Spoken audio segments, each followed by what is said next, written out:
Hey everybody. Well, I've always enjoyed these multi-effects pedals. I've got quite a few of them. But I love all those special multi-effects pedals. I've never liked those big multi-effects boards that do everything. Although I guess if you really knew what you're doing, I've seen people use them in amazing ways. But this is, I think, kind of a version of one of those boards. I think it does just about everything, unlike some of those other multi-effects pedals I have, which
Okay, I'll just show you a couple of the basic things. I did not mess with the looper, the tuner. It's got like treble bass. I think you have to, there's a secondary set of menus, treble bass, uh, mods, mids, and I didn't mess with those too much. So uh, the other thing is, you can see here the amp setting. I'm playing through my Supro Blues King 10 amp, which you see right down there. It's not being used at the moment, but it's a great amp. And I read on the internet that it's better if you have a good amp, just use it more as a guitar pedal. You don't want the amp mods because I have a good amp, so why would I want another amp? Uh, and I also thought if you set it to one of the different amps, it might clash with my amp and my sound. But so I didn't mess with it too much, but you can see the basic gist of it. Like you take delay here, you do have a reed here. So for delay, you've got analog, digital. Let's see. For delay, you've got analog, digital, tape, and Pong. I think that's Spring Hall plate. For reverb, you've got Spring Hall reverb space. And I think so. I think you can get some pretty ambient sounds out of this. I'm not sorry I bought it. Like, okay, we'll take it right there. It's just nothing. But we're gonna go here on analog delay. Now you look here, the analog delay. You keep going, and then it runs up into digital delay. So, but we'll just try the analog. Now you see here the light's coming on up here as we go through analog. And once the light goes all the way over, you're at the end of analog. Oops, see the light's not staying. It was right there. Why isn't it staying on? I guess it's because I'm turning it upside down. So we're right at the Oh, it just shows you while you're turning as soon as you stop turning. But there it's right at the end of analog, and then you go to digital delay. Now watch. So digital delay is starting. You go around. Now tape starting, tape delay is starting, you go around. And here's Pong, whatever Pong is, and you go around. I think Pong is like really long delays. And that's the same thing. Like here's gain. So you go boost, that's just a really almost like just a boost pedal. Then you've got overdrive. Then it's gonna go around again. So it's like a little carousel, and every time it goes around, right there. So mods, you do get with the mods chorus, flanger, phaser, and tremolo. So you know what? It's not something I would take to a gig, but I paid $129 for this. I noticed the price has gone up, but for $129, I can sit with it here in the house and get some pretty cool sounds. Like I said, all these sub menus and things that if you really want to get into it, and there's a editing app, and also if you think about it, there's your analog delay level, and it is pretty sensitive.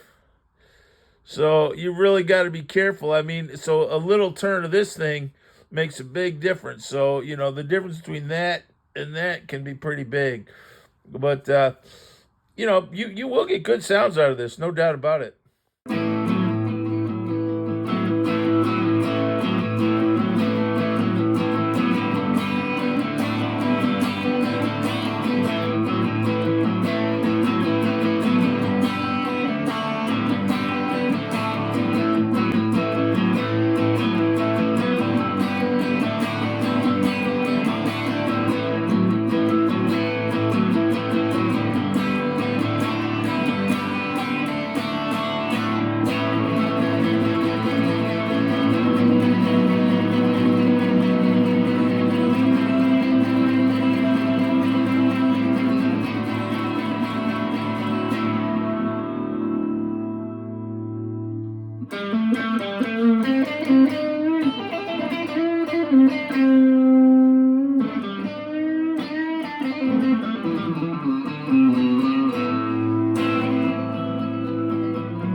So do think some of them probably work pretty well in PA, and I think in like country music, a lot of really guitar-oriented music, you're starting to see people that don't use an amp on stage, and just go right into PA with those digital modelers.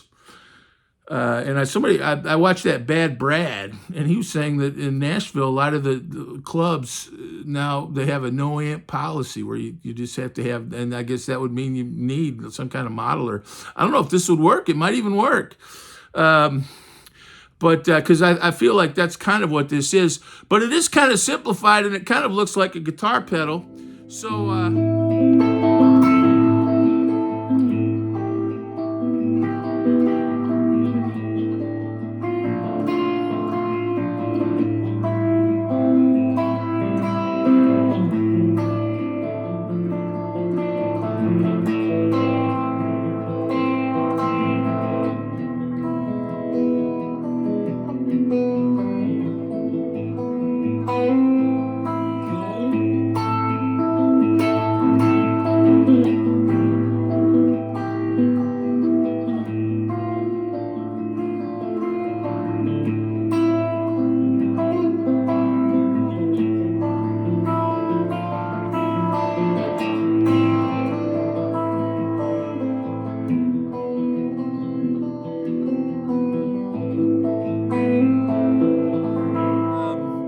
I was getting what I would kind of call 80s type guitar sounds, but you know what? That didn't sound bad, and I enjoyed playing it, so I'm not going to say it sounded bad. And like I said, it does a lot. I didn't work with it, so this is not a demo like to try to show you all the nuances of it. My final take is I think this would be good for a kid. If you give this to a kid, it's not that hard to get a good overdrive sound, distortion, get a little delay.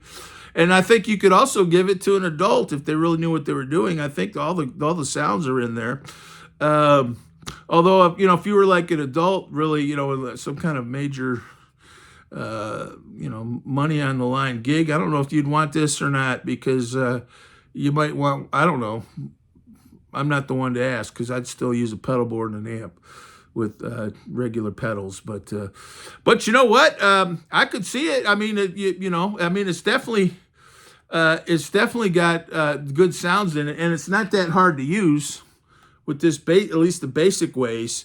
It has secondary menus, and it also has an app. It also has an app that's you have to download to your phone. See, I didn't even mess with that, and it's got a tuner and a looper. I didn't mess with that either. But I do think it sounds pretty good. The other thing about it is, I think it would be hard to, like if you were at a gig. Like I'm trying to think of the gigs I've played. And I've mostly played acoustic music in my older years, but I do play electric guitar gigs sometimes. I don't know about you, but I'm not much for bending over and, oh, wait, the analogs, we got to go a little over. Oh, no, it's too far back a little. Like between song 3 and song 4, you want to go to a whole other setting. This does have presets, but even that, it starts to get kind of complicated to me. I like to, maybe adjust my amp a little bit, and I've got volumes and tone controls on my guitars, and a pedal board that's got like delays and things on it that I can stomp. That's the nice thing about a stomp box. You stomp on it and it plays. But having said all that, I really don't think it's bad. Wouldn't and it was definitely worth $129, and I think it's worth $179. I think it's priced to sell. Definitely. So definitely recommend if you know what you're getting. You know what? I think it would be good for a kid. I think it would be good for a young kid that was trying to play and wanted to sound good and get a lot of different sounds. Then maybe if you got this, then and that'll hold you over for quite a while, because you've got delays, you've got modulations, you've got a lot of different levels of gain, everything from like just a gentle boost to, pretty heavy fudge. You've got some delays, reverbs. And I think it would be good for a kid. For $129, you give this to a kid, they'll definitely be able to use it for a long time. Thanks. God bless.